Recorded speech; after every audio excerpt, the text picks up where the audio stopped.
Okay, guys, so thank you so much. So obviously then I can skip my introduction slide. I prepared 3 slides just to introduce myself. But I think then we can start exactly with the presentation. Okay, so we have been quite successful selling with partners, winning new logos. And Christina, you are here. Alex, you're part of this project. So some of you know that we won the Dutch Railway last year, exactly this year. Dutch Railway is now a CoreMedia customer. It had been a huge sales process for the last 18 months it actually took, yeah, and you can imagine that this is really a complex sales, and so you can be quite successful in winning new logos together with us. So some of partners are really successful, and some partners struggle. And then sometimes I hear always the same pattern. Yeah, so partners say, okay, Martin, you know, we would love to sell CoreMedia. Yeah, we really like you, and this is a great network, and we believe in the technology, but, and this is the number one reason that I typically hear, yeah, so CoreMedia is too expensive. Yeah, so we can't sell it, it doesn't fit to the customer's need. And I don't think that this is a fair point. I think, first of all, it's all about qualification, so find the right customer. Yeah? So if the customer is really asking for an iPod, don't sell him something like on the right-hand side. Yeah, so every price on the right-hand side would be wrong since the customer is asking for something totally different. Yeah, so please do me a favor. It's about understanding the customer's requirements and then decide if this can be a CoreMedia customer at any time. And then the second one is it's all about qualification to understand which features of this huge CoreMedia system really delivers value to the customer. And you already saw that on the slide of Annika, composable pricing to discuss, okay, which features will be needed immediately, maybe someone will be needed afterwards, and what is the right sizing, maybe you start smaller and then you grow with that. Yeah, so, and maybe there's something in that can be left out. Yeah, I had a customer in Finland, they were asking for a commerce integration, but they're just selling in Finland. Yeah, so what's the reason to have a inbuilt translation service for a Finnish customer selling to Finland in Finnish? Yeah, so there's no value related to that. Yeah, so I think it's very important to understand what is of value for the customer and then trying to come up with a good example for that. And our answer to make your life a little bit easier is we came up with a CoreMedia's entry-level pricing. So the idea is that we have a tailored pricing for entry-level scenarios. So it's not a lightweight solution. It's not something where we say, okay, this is only a starting point, and then afterwards you have to buy another solution, and then you pay all the money. So it's really the full flexibility to land and expand afterwards. So it's based on CoreMedia Content Cloud service. It should be tailored then to customers' needs and should be a very easy first step. And just to give you a current number or a example, so this would be a typical pricing for CoreMedia service in an enterprise level, so 10 concurrent users, personalization in there, 80 requests per second, but maybe this is not the actual starting point. Maybe you would like to start a little bit smaller. For example, only 5 concurrent users, less requests per second in a production environment. It's still a production development, pre-production environment. So it comes with traffic and storage. It's a full-blown CoreMedia software. Yeah, but maybe there's some kind of things that we take out, like the personalization, or we say, for example, it will be only headless delivery, since the customer is thinking only in a headless scenario, and it should not be hybrid headless, or there's some other things that you can take out. So the idea is to really make your life easier in the first steps to start working with CoreMedia and sell CoreMedia into the customer. Nevertheless, you can land and expand. There's no limitations, so there's not a starter package and then you have to throw it away. So a very easy part. So reach out to us to come up with a pricing that is relevant for you and your end customer. Second topic, CoreMedia is too complex to present in a demo. And this is something where I think we do a great job and we get really good feedback for presentations that we do when we qualify customers' needs beforehand. Yeah, so it's not a very good idea to reach out to us and to say, can you show CoreMedia in 30 minutes What is the customer expecting? Yeah, show CMS, so something, and then we throw 20 balls in the air and hoping that 2 of them are relevant to the customer. Please do me a favor, define what's relevant for the customer. Then the second one is, Stefan, you mentioned, for example, we're only showing this fashion style, and this is maybe not the right content world. So, Stefan, we listened to you. Yeah, surprise, surprise. We came up with different content worlds, and you will see in a presentation that Ollie will do afterwards. There's a new content world for this mobility B2B thing. We've covered now a telco content world. We have an energy content world. So maybe this is something that makes it easier to digest for customers what they're really asking for. It was always helpful to maybe concentrate on 3 to 5 main pain points that the customer has and not to show everything. And then please use our solution architects. So we do have some of our partners that are perfect in doing their demo on their own. If you're not familiar with the demo, then maybe ask the solution architects to help you or even run the demo.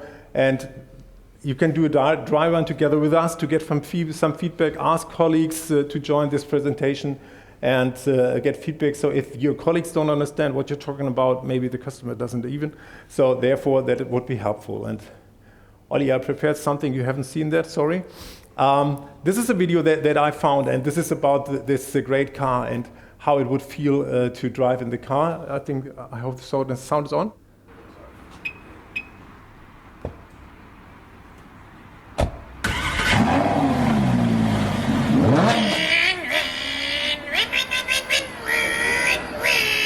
It felt like the real car, right? Yeah, so the first 10 seconds that was the feeling that you get when you prepare a demo ride.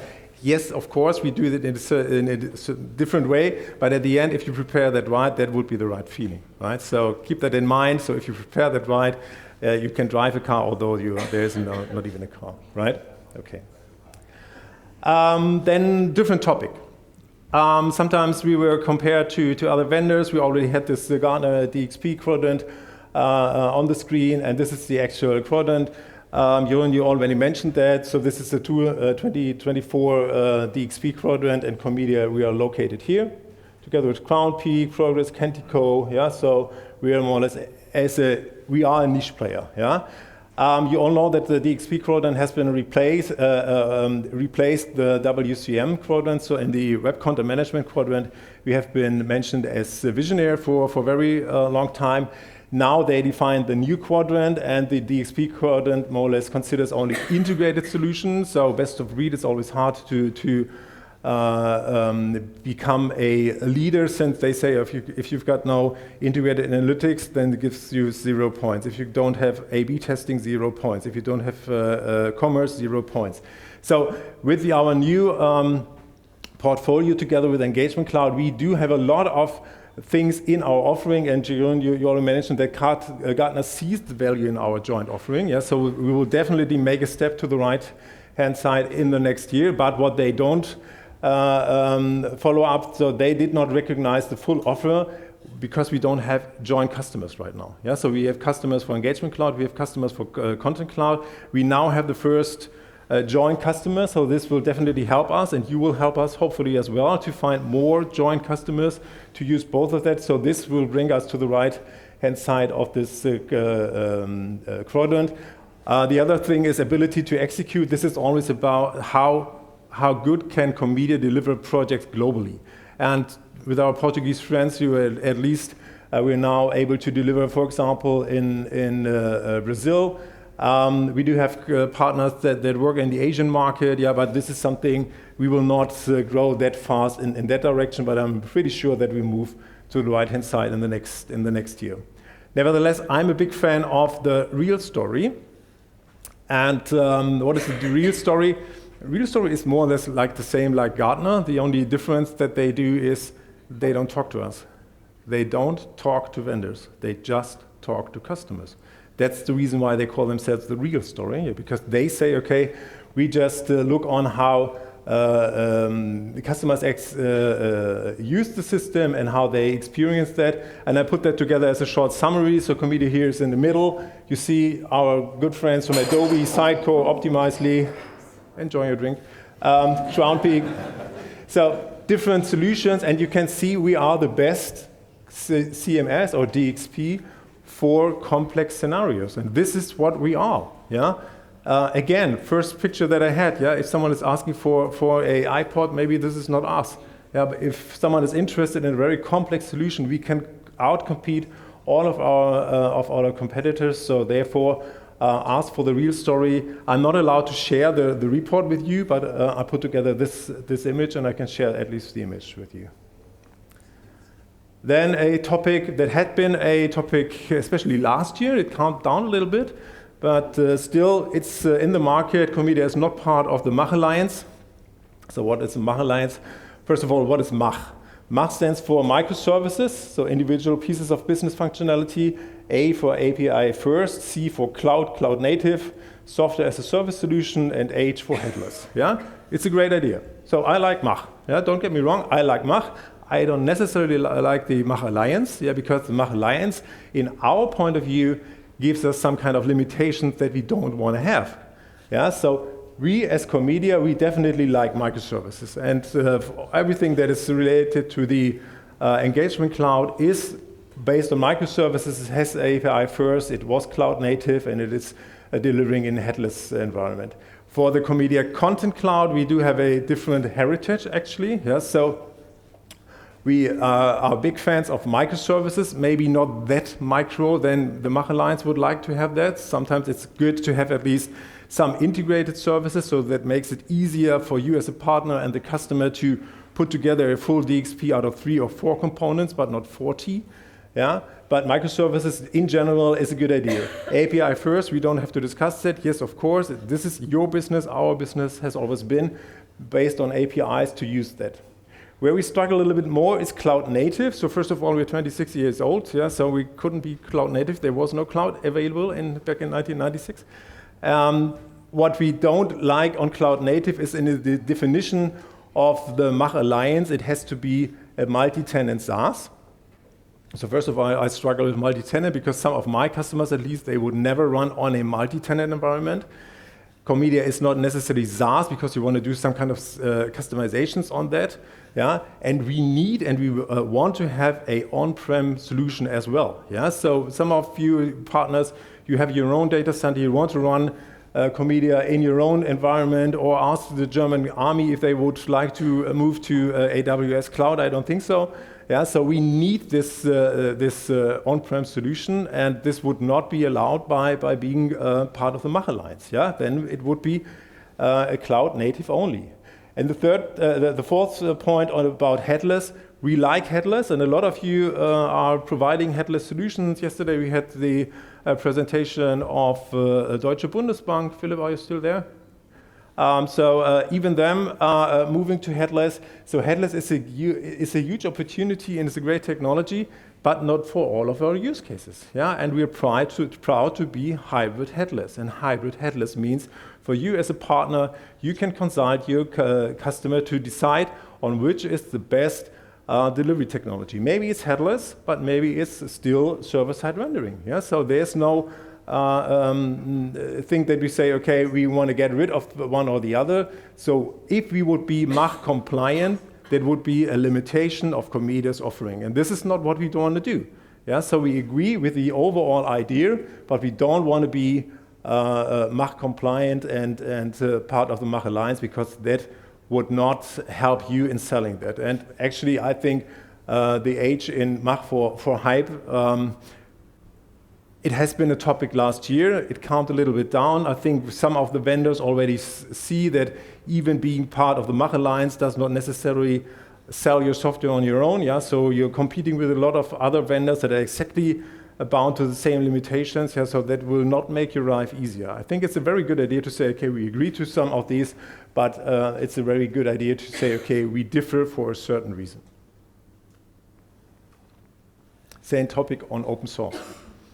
Yeah, sometimes people say, yeah, but CoreMedia is not open source, and therefore we could not sell it. Most of our customers, they don't really like open source for certain reasons. So first of all, security. So all the, let's say, critical infrastructure customers that we have is the German government, the Deutsche Telekom. the German railway. So they all think about security and they feel more comfortable with a closed source solution that is more or less not that easy to understand what's happening behind the scenes. They know about our quality, our effort that we do in quality testing. I think most of you that are with us for several years, they know that our quality is quite high. And we've got a predictable roadmap, for example. There will be no breaking changes within the major. There's a roadmap already for the next few years about that. So customers really doubt the quality of open source. Nevertheless, there is some open source already in CoreMedia, and it has ever been. Yeah? So we are running on a lot of open source frameworks. We integrated the blueprints. We have something that we provide to you as a partner and to customers where we say, okay, this would be a great starting point. We provide that as an open source thing. And we try to separate the core CoreMedia code from the open source code so that it makes it easier to, have, for example, have some kind of updates. Yeah? So that you can develop your stuff on top of our solution. We are now proud to have the marketplace. So I see, Arne, for example, you provided just 3 new things on the CoreMedia marketplace from Adesso for AI and easy language creation by AI. So growing marketplace with more than 100 things that are more or less open and being accessible by GitHub. And a growing community. For example, we have this framework from Talents where we started for the Forms framework. Or Stefan Bethke, you introduced the operator on the developer conference. So I really like this idea. So there is some parts within CoreMedia that are open source and for a very good reason, but we decided to stay as closed source software because we run on enterprise services. So I think we try to combine the best of both worlds. And then the last one of my 6 points where we maybe can help you in selling. Sometimes people say, yeah, but CoreMedia, you're so small, you can't compete with the large DXP suites. And so imagine we are the goat on the left-hand side, and on the right-hand side, the guys from Adobe. So actually, we don't have any chance, right? They are so big, they will definitely fight against us, yeah, and it's so easy for them. Yeah. The good thing is, typically, in this kind of fights, yeah, our software does not necessarily just run on PowerPoint. Our software really delivers value. We deliver what we promise, and we take our customers seriously, so we can fight back a little bit. Yeah, so we can at least say, okay, we're on the same level. We're on the same level. We can help you with that. We've got good references. We've got a perfect partner network. Typically, then the big ones, they become a little bit angry. Sometimes they become a little bit very angry. But we can fight against that. Now he's really angry, yeah? And now he sees, okay, it's not easy to win against CoreMedia, so what should I do now? Yeah, and then please stay on top of that, yeah? Be perseverance, really fight back, and we can win. And even if there's a strike back again, at the end we win. Yeah, so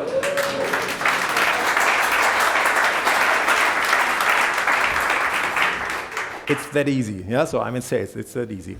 Yeah, so we've done that before. We have a full-blown DXP nowadays. The only thing that stays agnostic is in commerce. We decided that on purpose to say, okay, we don't want to have a commerce solution, but the content cloud and the engagement cloud is a perfect fit together. So we have everything that you need. We can deliver a full-blown DXP. We will show that in the next years, hopefully together with you to find these joint customers to deliver on all of what we need. So I think we have a very good positioning. And yes, of course, we are smaller. Maybe we are more like a boutique style. Yeah, but that's the way. And I see this is definitely a strength in that. So as a summary, okay, someone screwed up the slide. But okay, so we're too expensive. Use please the entry-level pricing and create a tailor-made proposal. I think this is the best way. If you are too complex, learn from solution architects to customize your demo. Yes, we are a niche player, but we're looking for ambitious customers, and maybe you want to tell the real story. We are not Mach, because we think it limits the customer. We are more flexible. We are not open source, but we use open source in selected areas. And we can't beat the big ones. we did that many times, and we can do that. And it needs perseverance, obviously, yeah, but at the end we can win. Thank you.